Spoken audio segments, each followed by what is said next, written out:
ಬೇರೆ ಕಡೆ ಊರಿಗಿದ್ದೀನಿ ಸರ್, ಅದಕ್ಕೆ ನಾನು ನಾಳೆಗೆ ಬರ್ತಿರಲ್ಲ, ನಾಳೆಗೆ ಬರ್ತಾರೆ ಸರ್ ಅಂತಂದು ಪಂಚರಾಮ್ ಮಾಡೋದ ಬರ್ರಿ ಅಂತಂದ್ರು. ಯಾಕೆ ಸರ್ ನಾ ಇರ್ತದೆ ತೋರಿ ಅಂತ ಬರ್ರಿ ಅಂತ ನನಗೆ ಗೊತ್ತೂ ಇಲ್ರಿ ಇದು ಹೊಟ್ಟೆ. ಅದು ಈಗ ಸರ್ಗೆ ಇದು ಫೋಟೋ ಬೇಕಾಗಿತ್ತು ರೀ, ಅವ್ರ ಕೈಲಿ ಹಾಕಿಸ್ಕೊಂಡೀನಿ ರೀ ನಾನೇ. ಅದು ಹುಡುಗಿದು ಬೇಡದ್ರಿ ಸರ್, ಅದಕ್ಕೆ ಹಾಕಿಸ್ಕೊಂಡಾರೆ ಅಂತ ನಾನು ಮತ್ತೆ ಹಾಕಿಸ್ಕೊಂಡೀನಿ ಸರ್. ಅದಕ್ಕೆ ನೀವು ಹೇಳಿದ್ರು ಅಂದ್ರೆ ನಿಂದ್ರಪ್ಪ ಅವ್ರು ಬರ್ತಾನೆ. ನಮ್ಮ ಮಗಳಿಗೆ ರೀ ಕಿರಿಕಿರಿ ಭಾಳ ಮಾಡ್ತೀಳ್ರಿ, ಅದಕ್ಕೆ ಫೋನ್ ಕೊಡು ಅಂತೇಳ್ರಿ ಸಾಲಿಗೆ ಹಚ್ಚಿದೇವ್ರಿ. ಭಾಳ ಕಿರಿಕಿರಿ ಮಾಡೋದು, ಮನೆಗೆ ಜಗಳ ತೆಗೋದು, ಆ ಕಡೆ ಜಗಳ ತೆಗೋದು, ಹೊರಗೆ ಹೋಗೋದು, ಎಲ್ಲರೂ ಕಂಟೆ ಕುಂದ್ರೋದು ಮಾಡಬೇಕಲ್ರಿ. ಅದಕ್ಕೆ ನಾವು ಫೋನಿನ ಸಲಿಂದ ಕಿರಿಕಿರಿ ಮಾಡ್ತಾಳೆ, ಮತ್ತು ಹೊರಗೆ ಏನು ಮಾಡ್ತಾ ಅದಕ್ಕೆ ಫೋನ್ ಕೊಡೋದಾಗಿದ್ದಾವೆ ರೀ. ಅದಕ್ಕೊಂದು ಸ್ವಲ್ಪ ಕಿರಿಕಿರಿ ಮಾಡೋಣ. ಅವ್ರ ಅಪ್ಪರ ಅಂಕರ್ ಜಗಳ ತೆಗಿತಾತ, ಅವರು ಒಂದು ಜರ ಬೈಯೋದು ಅನ್ನೋದು ಮಾಡ್ರಿ. ಹಂಗಾಗಿ ಒಂದು ಜರ ಹೊಡೆದ್ರು, 2 ಡೇಟ ಹೊಡೆದ್ರೇನು ನಂಗೆ ಕೈಕಾಲು ತರ್ತಾರಂದ್ರೆ ನಾವು ಹೊರಗೆ ಬಂದ್ರಿ ಸರ್. ಕಿರಿಕಿರಿ ಅಂದರೆ ಫೋನ್ ಕೊಡು, ನಾ ಅವ್ರಿಗೆ ಇದು ಮಾಡ್ತಾ ಇವ್ರಿಗೆ ಹಿಂಗೆ ಮಾಡ್ತಾ ಮಾತಾಡ್ತೀನಿ ಅಂದಿಲ್ಲ ರೀ. ಫೋನ್ ಕೊಡು, ನಂಗೆ ಫೋನ್ ಇಲ್ಲದೆ ಹಂಗೆ ಕಾಲೇಜ್ಗೆ ಹೋಗ್ತೀನಿ. ಕಾಲೇಜ್ ಮುಗ್ದಾರೆ, 12 ಮುಗ್ದಾರೆ ಕಾಲೇಜ. ಹ್ಞೂ ರೀ, ಫೋನ್ ಕೊಡಲ್ಲವ, ಬೇಡ ಫೋನ್ ಸಾಲಿನೇ ಬೇಡ ಅಂತಾರೆ ಅವರು. ಮುಂದೆ ಕಲಿಯಕತ್ತೀಗ ಅಂಕ ಬೇಡ GRM ನರ್ಸಿಂಗ್ ಹಾಕ್ಯಾಳ್ರಿ, ಮತ್ತು ಕಲಿಬೇಕಂತೇಳಿ ಅಪ್ಲಿಕೇಶನ್ ಹಾಕ್ಯಾಳ. ಅದು ಬರ್ನ ಹೋಗತ್ತೀಗ ಅಂಕ ಬೇಡ ಅಂದ್ರೆ ಇವರು. ಅದಕ್ಕಂದು ಅವರಪ್ಪ ಅವ್ರು ಒಂದು ಜರ ಕಿರಿಕಿರಿ ಮಾಡ್ತಾನೆ ಬೈದಾರೆ. ಬೈಯೋದು ಒಂದು ಜರ ಡೇಟವನ್ನು ಹೊಡೆದಾರಿ. ಅದಕ್ಕೆ ಮತ್ತು ನಂಗೆ ಧೈರ್ಯ ಸಾಲಕ್ಕೆ ಕೈಕಾಲು ನಡಗ್ಲತ್ತ ನಾ ಇಲ್ಲಿ ಬಂದು ಕೂತೀನಿ ರೀ ಹೊರಗೆ. ಆಮೇಲೆ ಏನಾಯ್ತು ನಾ ಸರಿ ನೋಡಿಲ್ಲ ರೀ. ಅಟ್ಟು ಕೈಕಾಲು ನಡಗ್ಲತ್ತನ ಸಂಡಸ್ಗೆ ಹೋಗೋದು ಮಕ್ಕಳೋದು ಉರಿ ಚಳಿ ಬಂದರು ನಂಗೆ. ಅಟ್ಟೆ ಬಿಟ್ಟಿನಿ ರೀ ನಾ ಇಲ್ಲಿ ಹೊರಗೆ. ಹಾಂ ನಿಮ್ಮ ಮಗಳು ಡೆತ್ ಹೆಂಗಾದ್ರು ಅಂತ ಹೆಂಗಾಯ್ತು ಏನಂತ?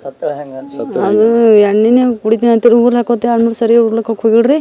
ಹಿಂಗೆ ನಾವು ಹಾಗೆ ಬಿಡಿಸಿದೇವು ರೀ. ಆಮೇಲೆ ಅಂಕರ ಎಣ್ಣೆನೇ ಕುಡ್ದಾಳ್ರಿ. ಹ್ಞೂ ರೀ. ನಿಮ್ಮ ಮನೆಗೆ ಯಾರೂ ಇರಲಿಲ್ಲ ಅವಾಗ? ಯಾರೂ ಇಲ್ಲ ರೀ, ನಾವು ಗಂಡ ಅಂತ ಅದೊಂದು ಹುಡುಗಿನೇ 2 ಚಿಕ್ಕಳು ಹಾಸ್ಟ್ಲಿಕ್ಕೆ ಬರೋ. ಹ್ಞೂ ರೀ ಸರ್.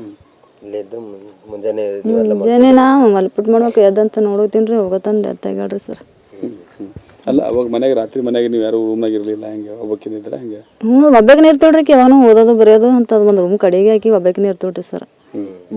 ಅಲ್ಲಿಗೆ ಈಗ ಆಕಿ ಸಾಯಂತದ ಏನು ಪರಿಸ್ಥಿತಿ ಬಂತು ಅಂತ, ಯಾಕೆ ಜಗಳ ಎದಕ್ಕೆ ಬರ್ತಾ ಇತ್ತು? ಜಗಳ ಅಂತೇನಿಲ್ರಿ, ಹುಡುಗನ ಇದು ಮಾಡ್ತೀನಿ ಅಂದೋಡ್ರಿಕಿ. ನಾವು ಬ್ಯಾಡ ಈಗ ಅಂಕ ನೋಡಮ್ಮಿ ನಾವು ಓದ್ತೀನಿ ಅಂತಿ, ನಂದು 2 ವರ್ಷ ಹೋಗ್ಲಿ ಅಂತ ನಾವು ಅಂದೇವ್ರಿ ಸರ್. ಯಾರು ಹುಡುಗ ಯಾರು? ಮಾಳಿಂಗ್ರ ಐತ್ರಿ, ಮಾಳು ಹೊತ್ತು ಮಾಳು ಇಲ್ಲಿವ್ರಿ ರೀ ಸರ. ಇಲ್ಲಿವ್ರಿ ಅಂದೋಡ್ರಿ. ನಾವು ಬೇಡ, ನಾ ಸಣ್ಣಕ್ಕಿದ್ದಿ, ಈಗ 18 ಮುಗ್ದಾವ, ನನ್ನ ಜರ ಹೋಗ್ಲೆ ತಂದೇವ್ರಿ ಸರ್. ಅವ್ರು ಹೆಂಗೆ ಪರಿಚಯ? ಅವರು ಅವ್ರಿಗೆ ಕಾಲೇಜ್ಗೆ ಹೋಗ್ತಿಳ್ರಿ, ಅವ ಆಟೋ ನಡೆಸ್ತಾನತ್ರಿ ಹುಡುಗ. ಹ್ಞೂ ರೀ ಸರ್. ಅದು ನಮ್ಗೆ ಗೊತ್ತಿಲ್ಲ ರೀ, ಈ ಕಡೆ ಗೊತ್ತಾಗಿ ಗೊತ್ತಾದ್ರೆ ನಾವು ಆಕಿಗೆ ಏನೂ ವಿಚಾರ ಮಾಡಿಲ್ಲ ರೀ.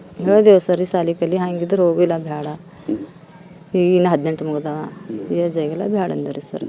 ಹಂಗಾಗಿ ಸರ್ ಆಕಿ ಇಲ್ಲ ನಾ ಸಾಲಿಗೆ ಹೋಗ್ತಿಂದ್ರೆ ಮುಗ್ದಾರ 12 ಸಾಲಿ ರೀ ಸರ್. 5 ಮಕ್ಕಳು ಇದ್ರು ಸರ, ಎಲ್ಲರೂ ಸಾಲಿಗೆ ಹಾಕಿದಾರೆ. ಎಲ್ಲರೂ ಓದಕ್ಕೆ ಸೂಟ್ಯಾಗ ಬಂದ್ರು ಅವ್ರು ಒಂದು ರೂಮ್ನಾಗೆ ಫಿಕ್ಸ್ ಓದ್ತೀರಿ ಅವ್ರು ಒಬ್ಬೊಬ್ಬರೇ ರೀ. ಈಕಿನೂ ಒಬ್ಬಾಕಿನ ಒಂದು ರೂಮ್ನಾಗ ಇದ್ದಳ್ರಿ ಸರ್. ಅವ್ರ ಅಪ್ಪವ್ರು ಒಂದು ಸ್ವಲ್ಪ ಎಣ್ಣೆ ಹಾಕ್ತೀರಿ, ಅವ್ರ ಅಪ್ಪವ್ರು ಮಕ್ಕೊಂದಿರು ಹೊರಗೆ. ನಾನು ನಿದ್ದೆ ಆಗಿಲ್ರಿ, ಚಿಂತೆಯಾಗಿ. ಮೊನ್ನೆ ರಾತ್ರಿ ಎಷ್ಟು ಗಂಟೆಗೆ ಆಯ್ತಮ್ಮ ಇದು ಈ ಜಗಳ? ಅದು ಎಷ್ಟು ಗಂಟೆ ಆಯ್ತು ಜಗಳ? ಸಂಜೆ ಮೇಲೆ 10-11 ಆಗ್ಲಿಕತ್ತಿದ್ರಿ. ಕಿರಿಕಿ ಮಾಡಿ ಮಕ್ಕೊಂದೋಡ್ರಿ. ಮಕ್ಕೊಂದಾಳೆ, ಹ್ಯಾಂಗ ಓದ್ತಾಳ್ತೆ ನಾವು ಬಿಟ್ಟೇವ್ರಿ. ಯಾವಾಗ ಒಳ್ಕೊಂಡು ಹಾಕೊಂಡು ಮಕ್ಕೊಂತೇಳ್ರಿ. ಹಾಕೊಂಡು ಮಕ್ಕೊಂದಾಳ್ತೆ, ನಾವು ಬಂದು ಮಕ್ಕೊಂಡೇವ್ರಿ ರೀ. ಮಕ್ಕೊಂಡು ಆಮೇಲೆ ಮುಂಜಾನೆ ಎದ್ದು ನೋಡತ್ತ ಬಾಗಿಲು ಕೊಂಡಿ ತೆರೆದಾಳ್ರಿ, ಹೊರಗೆ ಒಳ್ಕೊಂಡು ತೆರೆದು ಮತ್ತೆ ಏನು ಮಾಡ್ಯಾಳ ನಾವು ಹೊರಗೆ ಮಾಡಿ ಆಮೇಲೆ ಎಣ್ಣೆ ಕುಡ್ದಾಳ್ರಿ ಸರ್. ನಾವು ಹೋಗಿ ಬಾಗಿಲು ತೆರೆದು ಯಾವ್ದು ಎಣ್ಣೆ, ಎಲ್ಲಿಂದ ಎಣ್ಣೆ? ಅದು ನಾವು ಹತ್ತಿಗಂತೆ ಅದಕ್ಕಂತ ತಂದಿಟ್ರಿ ಮನ್ಯಾಗ. ಅದು ಅಂದ್ರೆ ಅದು ಹ್ಯಾಂಗೆ ಸಿಕ್ಕದನ್ರಿ ಈಕಿಗೆ ಸಿಗೋಣ ತೊಗೊಂಡು ಕುಡ್ದಾಡ್ರಿ. ನಂಗೆ ಅದು ಕುಡ್ದು ಗೊತ್ತಿಲ್ಲ ರೀ ಸರ. ಹೊಲ್ಪುಟ್ಟು ಮಾಡ್ಬೇಕು ಎದ್ದಂತೆ ನೋಡತ್ತೀನಿ, ಬಾಗಿಲು ಕೊಂಡಿ ಹಾಕಿದಿಲ್ಲ, ಯಾಕೆ ಒಳ್ಕೊಂಡು ಹಾಕಿಲ್ಲ ಅಂತ ನೋಡ್ತೀನಿ, ಎಣ್ಣೆ ವಾಸ ಬತ್ರಿ ಸರ್. ಹಂಗೆ ನೋಡಿದ್ಮೇಲೆ ಗೊತ್ತಾಯ್ತು ರೀ ಸರ. ಬಟ್ ಈಗ ಒದ್ದಾಡೋದು ಏನು ಗೊತ್ತಾಗಲಿಲ್ಲ? ಏನೂ ಗೊತ್ತಾಗಿಲ್ಲ ರೀ ಸರ್ ಆಕಿಂದು ಏನು. ಹ್ಞೂ ರೀ. ಮಲ್ಲಮ್ಮ ಅದ ರೀ ಸರ್. ಮೇಳ್ಕುಂದ ಗ್ರಾಮದಲ್ಲಿ, ಅದು ಫರ್ತಾಬಾದ್ ಪೊಲೀಸ್ ಸ್ಟೇಷನ್ ವ್ಯಾಪ್ತಿಯಲ್ಲಿ ಬರುತ್ತೆ. ಅಲ್ಲಿ ಒಂದು ಕೊಲೆ ಪ್ರಕರಣ ಬೆಳಕಿಗೆ ಬಂದಿದೆ. ಬೇಸಿಕಲಿ ಪ್ರಥಮವಾಗಿ ನಮಗೆ ಮಾಹಿತಿ ಬಂದಿದ್ದೇನೆಂತಂದರೆ, ಸ್ಥಳೀಯ ಪೊಲೀಸರಿಗೆ ಒಂದು ಅನುಮಾನಾಸ್ಪದ ಒಂದು ಕರೆ ಬರುತ್ತೆ ಅಥವಾ ಮಾಹಿತಿ ಬರುತ್ತೆ. ಅದರಲ್ಲಿ ಒಂದು ಕೊಲೆ ಪ್ರಕರಣವನ್ನು ಆತ್ಮಹತ್ಯೆ ಪ್ರಕರಣ ಅಂತ ಬಿಂಬಿಸಿ ಅಂತಿಮ ಸಂಸ್ಕಾರ ಮಾಡ್ತಾ ಇದ್ದಾರೆ ಅಂತ ಒಂದು ಮಾಹಿತಿ ಬರುತ್ತೆ.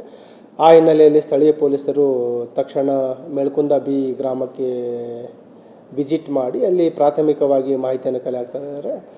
ಅದರಲ್ಲಿ ಅವರು ಕಲೆ ಹಾಕಿದ ಮಾಹಿತಿಯ ಪ್ರಕಾರ ಮತ್ತು ದೊರೆತ ಖಚಿತ ಮಾಹಿತಿ ಆಧಾರದ ಮೇರೆಗೆ ಬಯಲಿಗೆ ಬಂದಿದ್ದೇನಂತಂದರೆ ಅದರಲ್ಲಿ ತಂದೆನೇ ಮಗಳಿಗೆ ಕೊಲೆ ಮಾಡಿರ್ತಾರೆ ಕತ್ತಿಚ್ಚುಕಿ. ಮತ್ತು ಅವಳು ಮೃತಳಾದ ನಂತರ ಅವಳ ಬಾಯಿಗೆ ವಿಷದ ವಿಷವನ್ನು ಎರಚಿ ಅದನ್ನು ಸೂಯಿಸೈಡ್ ಅಂತ, ಆತ್ಮಹತ್ಯೆ ಅಂತ ಬಿಂಬಿಸಿ ಗ್ರಾಮಸ್ಥರಿಂದ ಅಂತಿಮ ಸಂಸ್ಕಾರಕ್ಕೆಲ್ಲ ಕರೆದಿರ್ತಾರೆ. ಮತ್ತು ಅವರ ಏನು ಅಂತಿಮ ಸಂಸ್ಕಾರ ಇದೆ ಅದರಲ್ಲಿ ಕೂಡ ಅವರು ಈ ಮೃತದೇಹವನ್ನು ಸುಟ್ಟಿರೋ ಬಗ್ಗೆನೂ ಕೂಡ ಮಾಹಿತಿ ಬರುತ್ತೆ. ತಕ್ಷಣ ಸ್ಥಳೀಯ ಪೊಲೀಸರು ಹೋಗ್ತಾರೆ ಮತ್ತು ನಾವು ಹೋಗ್ತೀವಿ. ಮತ್ತು ಅವ್ರ ತಂದೆಯವರನ್ನು ವಿಚಾರಣೆ ಮಾಡಿದಾಗ ಏನು ಘಟನೆ ಇದೆ ಅದನ್ನು ಒಪ್ಕೊತಾರೆ. ಅವರ ವಿಚಾರಣೆಯನ್ನು ತಿಳಿದು ಬಂದಿರೋದೇನಂತಂದರೆ, ಏನು ಮೃತಳಾಗಿದ್ದಾಳೆ ಕವಿತಾ ಅನ್ನೋಳು, ಅವರು ಬೇರೆ ಒಂದು ಜಾತಿ ಹುಡುಗನನ್ನು ಪ್ರೀತಿ ಮಾಡ್ತಾಯಿದ್ದಳು. ಮತ್ತು ಇವರು ಏನು ತಂದೆ ಇದ್ದಾರೆ, ಆರೋಪಿ ತಂದೆ ಏನಿದ್ದಾರೆ, ಅವರಿಗೆ ಒಟ್ಟು 5 ಜನ ಹೆಣ್ಮಕ್ಳಿದ್ದಾರೆ. ಇವಳು ಮೃತಳಾದವಳು 4ನೇಯವಳು.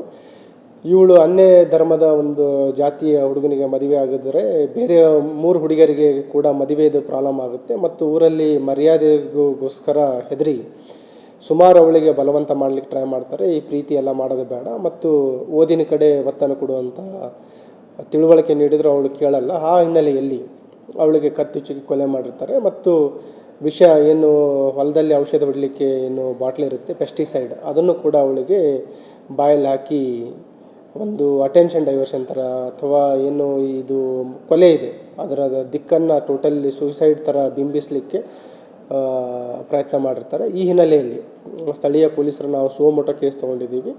ಅವ್ರ ಮೇಲೆ ಒಂದು ಕೊಲೆ ಮತ್ತು ಸಾಕ್ಷ್ಯ ನಾಶ, ಅದ್ರ ಜೊತೆಗೆ ಇವರಿಗೆ ಇನ್ನೂ 2 ಜನ ಇವ್ರ ಸಂಬಂಧಿಕರು ಸಹಕಾರ್ಯ ಮಾಡಿರೋ ಬಗ್ಗೆ ಮಾಹಿತಿ ಇದೆ. ಒಟ್ಟು 3 ಜನರ ಮೇಲೆ ಈಗಾಗಲೇ ಪ್ರಕರಣ ದಾಖಲು ಮಾಡ್ಕೊಂಡಿದ್ದೀವಿ. ಮತ್ತು ಏನು ಕೊಲೆ ಮಾಡಿದ್ದಾರೆ ತಂದೆ, ಈಗ ಆಲ್ರೆಡಿ ಅವರನ್ನು ವಶಕ್ಕೆ ಪಡ್ಕೊಂಡು ಹೆಚ್ಚಿನ ಒಂದು ವಿಚಾರಣೆ ನಡೀತಾ ಇದೆ. ಮತ್ತು ವೈಜ್ಞಾನಿಕವಾಗಿ ಎಲ್ಲ ಆಯಾಮಗಳಲ್ಲಿ ತನಿಖೆಯನ್ನು ಮಾಡ್ತಾಯಿದ್ದೀವಿ. ಈಗಾಗಲೇ ಅಲ್ಲಿ ಸ್ಥಳಕ್ಕೆ ಸೋಕೋ ಟೀಮ್ ವಿಸಿಟ್ ಮಾಡಿದೆ ಮತ್ತು ನಮ್ಮ ಫೋರೆನ್ಸಿಕ್ ಟೀಮ್ಸ್ ಕೂಡ ಸ್ಥಳಕ್ಕೆ ವಿಸಿಟ್ ಮಾಡಿದೆ. ಎಲ್ಲಿ ಹಲ್ಲೆ ಆಯಿತು, ಮನೆ ಇರ್ಬೋದು, ಮತ್ತು ಇವರನ್ನು ಅಂತಿಮ ಸಂಸ್ಕಾರ ಮಾಡಿದ್ದೇನು ಇವರು ತೋಟ ಇದೆ, ಅಲ್ಲಿನೂ ಕೂಡ ಎಲ್ಲ ಆಯಾಮಗಳಲ್ಲಿ ತನಿಖೆನ ನಡೀತಾ ಇದೆ.